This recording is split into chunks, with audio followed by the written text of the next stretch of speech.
ডানা মেলে বলেছিল বুকের ভিতরে তুমুল ঝড়, বুক মেলেছি গুলি কর।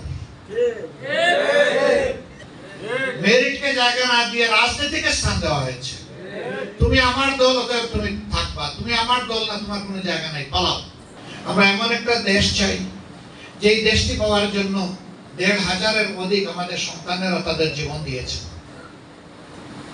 ২৪,০০০-এর অধিক আমাদের প্রিয় সহকর্মীরা, এদেশের মানুষেরা তারা পঙ্গু হয়েছে। যেই দেশ দেখার জন্য তারা স্লোগান দিয়েছিল উই ওয়ান্ট জাস্টিস।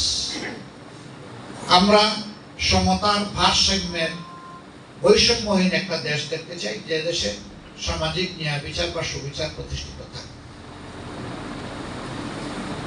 তারা সেদিন বলেছিল তাদের খুব যন্ত্রণা প্রকাশ করতে গিয়ে ডানা মেলে বলেছিল বুকের ভিতরে তুমুল ঝড়, বুক মেলেছি গুলি কর।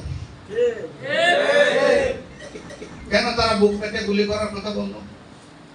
তারা এই কারণে বলল, সকল সমাজের যুবকেরা তাদের যৌবনের ধর্ম অনুযায়ী তারা থাকে অন্যায়ের বিরুদ্ধে। তারা দেখেছে সমাজের রন্ধ্রে রন্ধ্রে অন্যায়, খুন, গুম, ধর্ষণ, লুণ্ঠন, দেশের সম্পদ লুণ্ঠন করে বিদেশে পাচার, আবার মেধারও মূল্যায়ন দেওয়া হচ্ছে না, বরঞ্চ সবকিছুকে মেরিটোক্রেসির উপরে পলিটোক্রেসিকে স্থান দেওয়া হয়েছে। বসুন্ধরা টিস্যুতে ছাড়ের ছড়াছড়ি। বসুন্ধরা টিস্যু নিয়ে এলো নিশ্চিত ছাড়। মেরিটকে জায়গা না দিয়ে রাজনীতিকে স্থান দেওয়া হয়েছে। তুমি আমার দল, অতএব তুমি থাকবা, তুমি আমার দল না, তোমার কোনো জায়গা নাই, পালাও। এই সমস্ত যন্ত্রণায় তারা বলেছিল হয় আমাকে একটা অধিকার দেন, নইলে আমাকে গুলি দেন।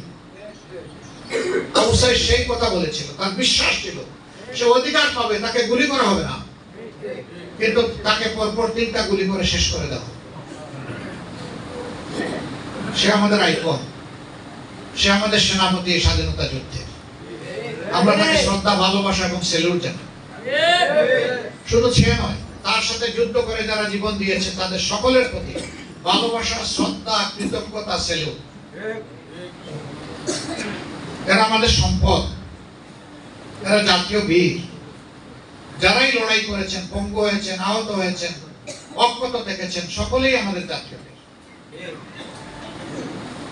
মিডিয়ার বন্ধুরা আমাদেরকে জিজ্ঞেস করেছেন যে আপনাদের দলের কতজন এবারকার এই যুদ্ধে শহীদ হলেন।